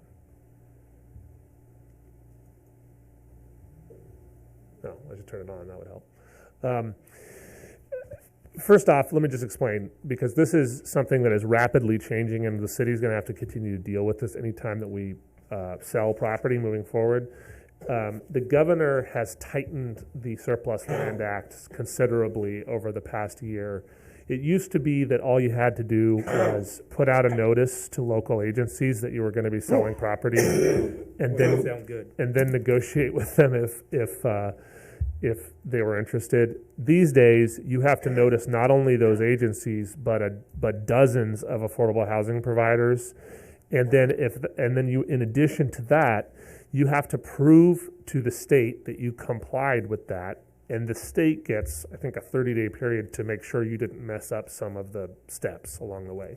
So it's become much more complicated, and the design that the legislature intended is essentially to make sure that cities aren't offloading property that could be housing. So I don't know how effective it's going to be. That remains to be seen, but it does cause an additional number of steps. So this act that if you pass this evening, will be the first step. I'll have to do some noticing thereafter, and then consideration of sale later.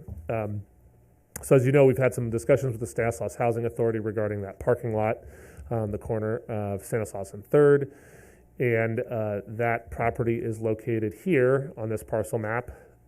It's It looks bigger when you look at it in person, but we actually don't own that entire half block. We only own about 2/3 of it.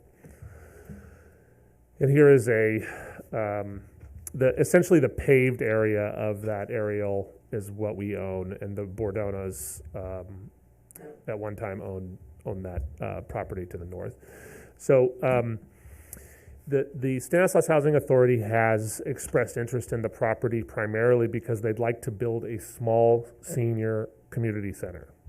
We're not talking about anything even close to the scale of what we have down at our own community center, but something small, a couple thousand square feet, that's big enough for meeting rooms and area for day activities, and they probably will have a kitchen, small kitchen.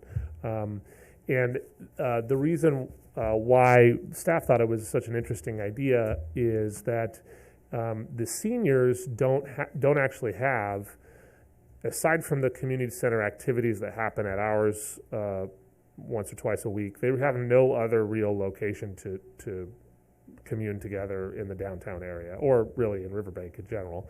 And as you know, we have many units all throughout this area of senior apartments, and so it really makes sense. The administrative offices of the old Riverbank Housing Authority are located immediately adjacent, just across that alleyway. The concern that we've discussed a little bit is, well, what about the parking lot? And that's valid. The parking lot does get some use. There are a few staff folks that sometimes park there. I would say that it's rarely full, and when it is full, it's usually as it relates to a large event. And what the City Council has discussed sometime in the past is if we were going to be eliminating parking here, then we should consider purchase of other downtown area for alternative parking, and we are looking into that as well. So the item tonight is not to decide whether or not this is a correct path forward or not. It is to determine whether this land is surplus, and if so, we will go through the process of noticing, have the negotiations with the Stanislaus Housing Authority, come back to you with a fully formed price plan and series of conditions, and council can vote on it at that time. So be happy to answer any questions if you have any, and this is the end of the best PowerPoint I ever made.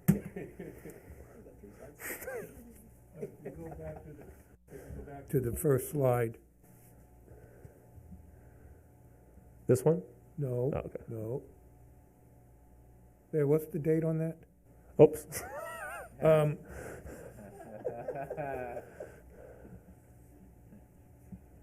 When we start talking with Stanislaus Housing, can we have full discussions with them on more? We have to have a complete plan with them. It's just not one little parcel. We need to have a complete plan with the Stanislaus Housing Authority. Yes. Okay, and I'd like to have Barbara come and talk with all of us, not only on this plan, but what Stanislaus Housing Authority could do for the city of Riverbank in a lot of our areas for funding for follow-on housing, for low-income housing. And I know this is not part of this, but this is the first step to it.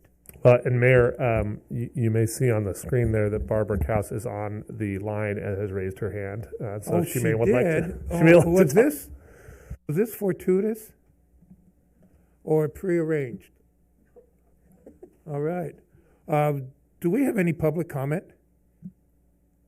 Yes, we do. Let me allow her to talk.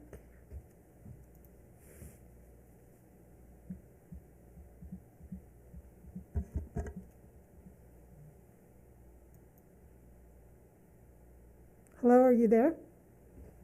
I am. Thank you. Good evening, Barbara. Good evening, Mayor, Vice Mayor, and council members. The Housing Authority would be more than happy to come and talk about the future of housing development in Riverbank. As you know, we've had housing discussions in the past, and we would love to do so. Jim Cruz, our Deputy Executive Director and Development Manager, is also attending the meeting via Zoom, and we've been watching this. And Mayor, we would love to engage in that. We love what you're doing. We love your heart that you're looking at your homeless and everyone else. And so I just wanted to say that we would be more than happy to do that. As a matter of fact, we'd look forward to it. The only other comment I wanted to make is that we do want to put a community center, a small one there for our seniors, but we have the sense that it would be also an overflow meeting room that the city could use. So it was sort of multi-purpose. We'd like to have a full partnership with the city.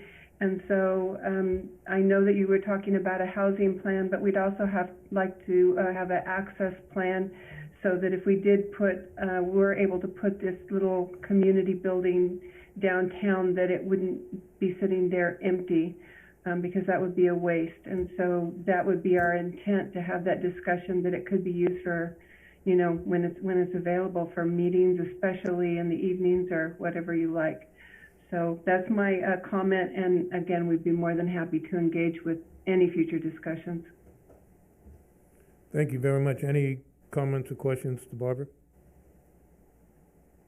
Thank you.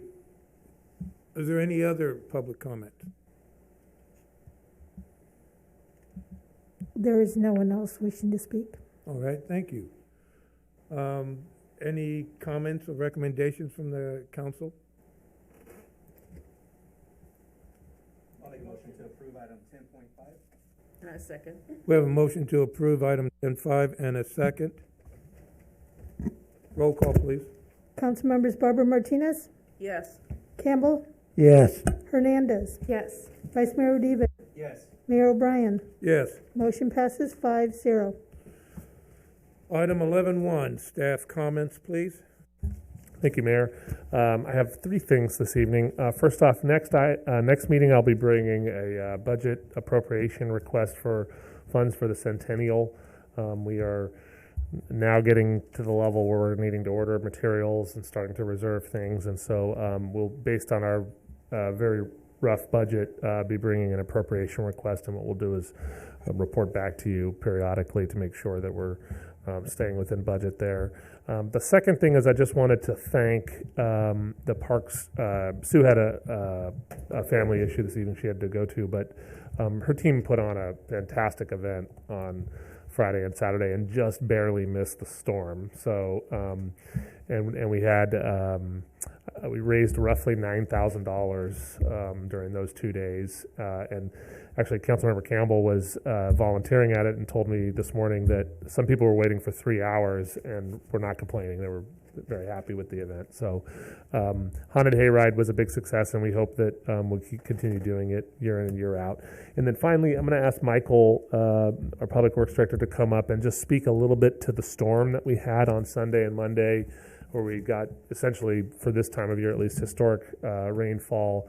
And we did receive some complaints from the public, and I think it's important that everybody just kind of understand what the reasonable limitations of any storm system are when you have a downpour of that magnitude. Thank you, Sean. Mayor, City Council. So, in reflection on what occurred through that event, and as I'm sure most of you are aware, that we basically got a little over 3 inches of rain in 24 hours. Which is not a real common occurrence for us. Our system within the city, both the old and the new, basically became inundated. We had too much water too fast, and our system could not keep up. So when we get to that, even though our staff was basically out working until 3 a.m. Monday morning to try to get this, you get to a point where you're just chasing your tail. So we were trying to deal with the most serious issues that we had, but long about 3 a.m., besides the fact that they're wore out, we called it quits. And went back in and then came back in at 6:30 in the morning and came back after it. I had a request, and I have to say, in my close to 38 years of working in this field, I've never had a field guy come up and say, my boots are not adequate, meaning they're rain boots. I put my people in what's called a muck boot. And I don't know if you're aware of it or not, but they're an insulated boot, and they keep your feet dry, but they're only knee high.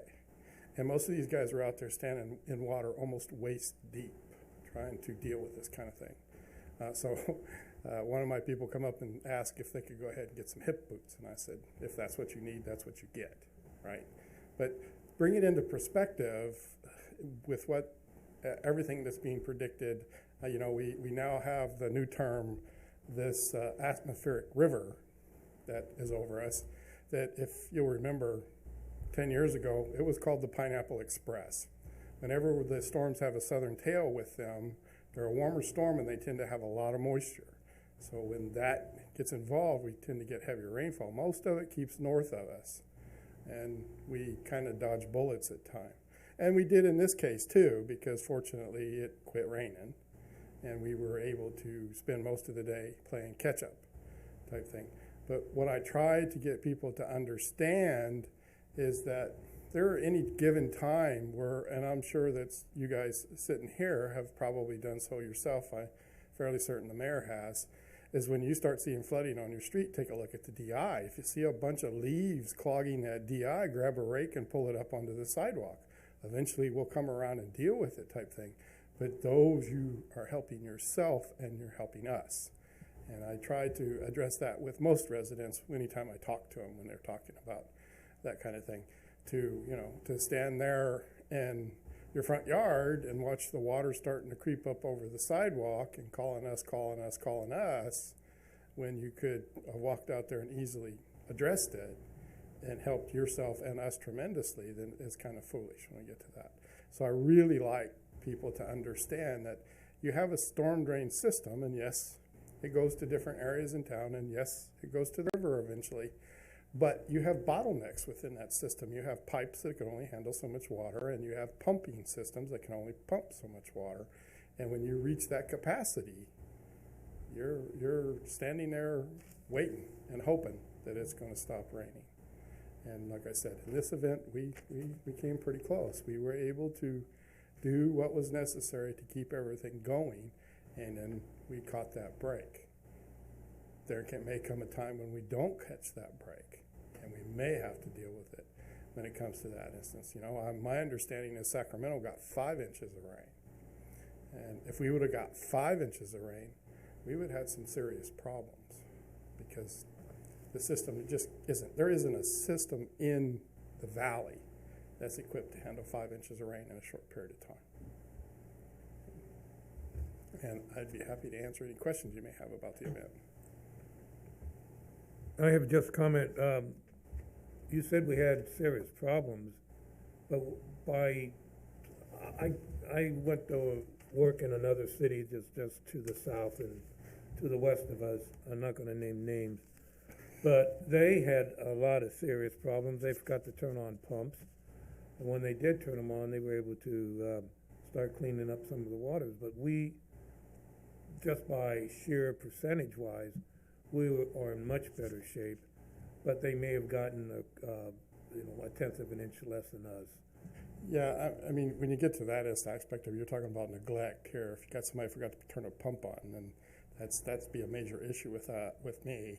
When you get to the aspect for us, yeah, we were able to deal with it in that aspect, but we, quite honestly, we're on the hairy edge. And some of the new development that's coming on in, especially the commercial, I'm not going to bash it, but it seemed like the corner of Oakdale and Clarabelle that got flooded may have been a design or volume flaw that needs to be addressed when the west side of that development is worked. Yeah, I mean, when you're talking about that aspect, I don't think that you currently have anything on that corner to move water, right? Right. So they may have, right at this point in time, it may be designed to, it's what's considered a pop-up or a flow-over, where it actually has to get high enough, push over to the other side of the road to get to a DI to be able to go someplace. Right. And obviously that'll be addressed when that corner gets developed, right? And as far as the commercial and everything, you know, everybody's required to retain their own stormwater when you get to that aspect. But they're just like the rest of us. Their system is designed for a certain amount. When you get above and beyond that design, then it's going to go somewhere, and typically it's going to run out the inlet into the street. Right? Thank you, team. Go I ahead. have a question. Did you find that our residents requested sandbags? We had some requests for sandbags. Typically, and Sean and I had this discussion too. We have several senior citizens that we're aware of and that they do have a need for them. So when that arises, or when we get in a situation like we did, one of the first things my staff will do is make sure either they still have the sandbags that we took to them last time, or we go out and refurbish. There are several people that we go out and actually place the sandbags for because they're not physically capable. Well, that's good, because I was reminding the seniors that I know to go give you a call for sandbags. Yeah, when we get to that point, right, you deal that you can. We keep sandbags and sand available at the front gate of the corporation yard, so anybody can come down there and get sandbags. Obviously, you have to fill them yourself, and this kind of thing. One of the discussions that Sean and I had was about getting something out there that points that fact out. So we will look at, I think one of the deals that I will do is I will set up some type of multiple fill, meaning you can fill more than one bag at a time, and put up some kind of signage that says, here it is, come get it. I have a question for Sean. Sean, in our utility bill newspaper that we send out, maybe if we haven't done it already, we can put things that they can do in a storm like this so that it doesn't put so much pressure on Michael's team. I know I'm on the upper part of my street, and I went down below and I told people down there, if you see it plugged up, get it off, because it's going to hurt you more than it's going to hurt me. But maybe if we do that, it'll make them more aware. Sure. Yeah, that'd be easy enough. Thanks, Michael. Okay, that's it for staff. That's it for staff comments. Thank you. All right, Councilmember Hernandez.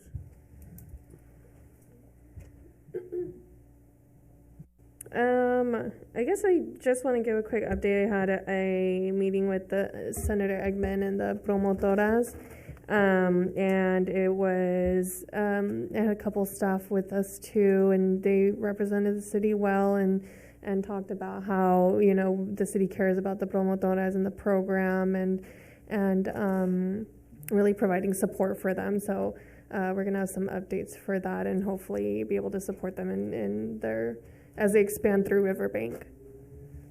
Thank you. Councilmember Campbell. Just like to make a few words about the haunted hayride. I was there Saturday evening with my wife from 6 to about 11, and I have to say, it was one of the most peaceful crowds that I've seen. There were a few drops now and then of rain that it looked like it might come, but it didn't. And everybody had a very positive attitude. The people that were in line for 3 hours, they just waited their time, and it just really went very, very well. And I was very proud of our rec department for what they put together. Thank you. Councilmember Barbara Martinez. I wanted to give an update about the Shaw meetings that I have been attending. That they did do for 2021, they did do a point in time count of the housed and the unhoused. Mostly it was for the housed because our county opened up as many sheltered places as they possibly could because of COVID-19 to make sure that folks were housed and taken care of. And then, so the unhoused count did not occur because of COVID-19. But what was noticed was that there was a 28% increase of those that were housed from last year. A reminder that at the Riverbank Community Center that we are still holding clinics for COVID-19 vaccine, and it's Tuesday nights from 2 to 6 p.m. And then also a reminder that we're having the Dia de los Muertos, or the Day of the Dead celebration on Friday, October 29th from 5 to 8, right across the street. Thank you. Thank you. Vice Mayor? Thank you, Mayor. So tomorrow at Central Valley Foster Care, Senator Eggman will be presenting the donations from the Coat and Hoodie Drive.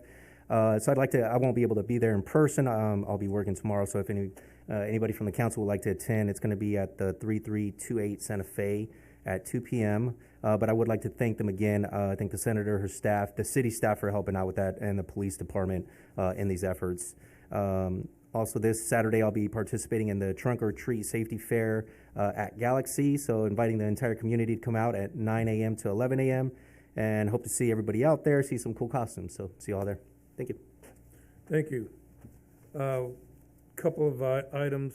Sean and I went to see the California Farmland Trust up in Elk Grove and talked with their executive director on classifications of ag land and mitigation requirements, and a lot of it is up to us. So we need to have that discussion very soon so we can start getting the appropriate fees to the Farmland Trust.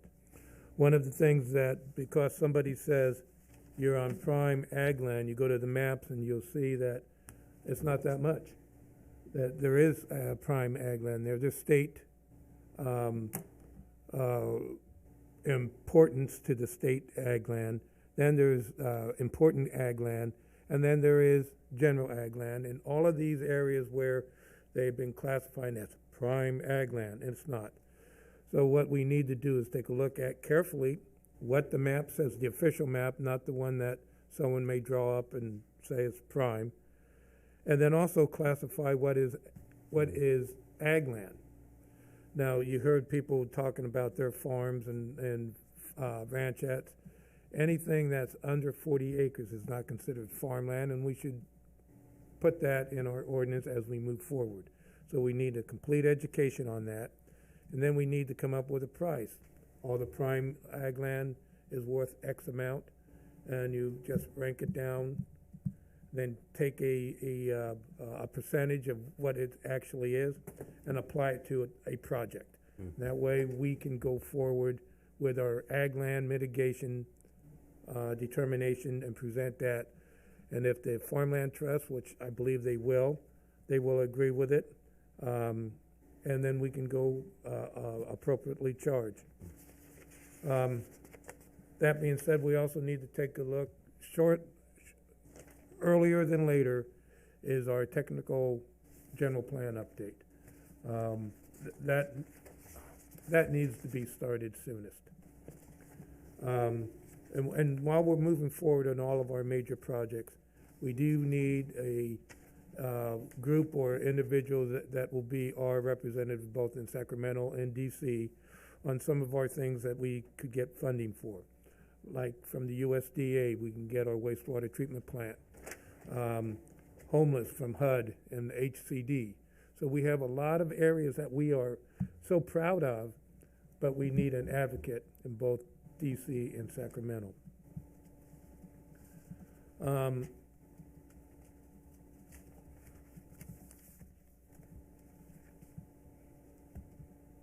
Are we updating anything on the LRA? Can I speak on that? I wouldn't. Just let Washington know that I am not a pleased individual. And they do care about what I think. Okay, with that, we're going to go into closed session. The public will have a timeline of 3 minutes to comment on closed session items that's set forth on the agenda prior to the City Council LRA Board recessing to closed session.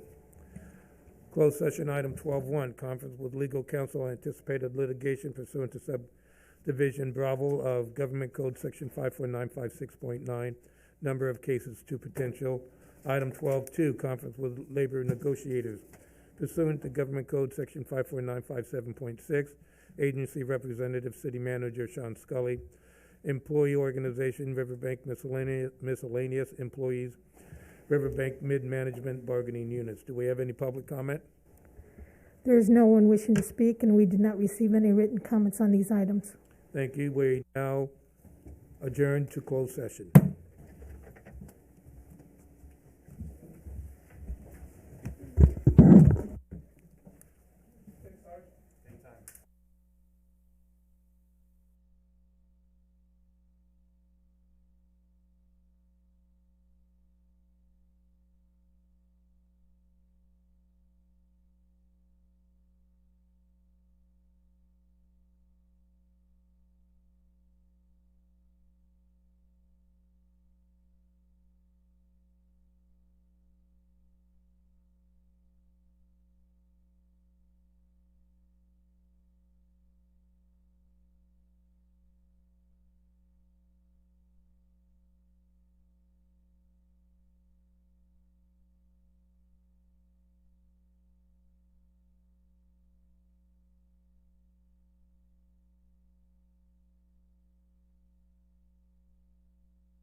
The City of Riverbank City Council LRA Board recommences the Tuesday, October 26th meeting.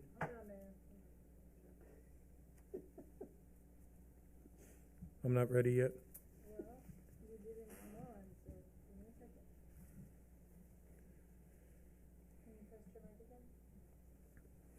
Hello?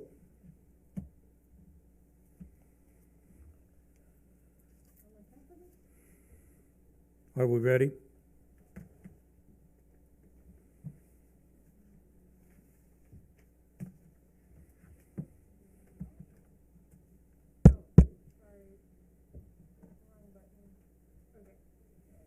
We ready?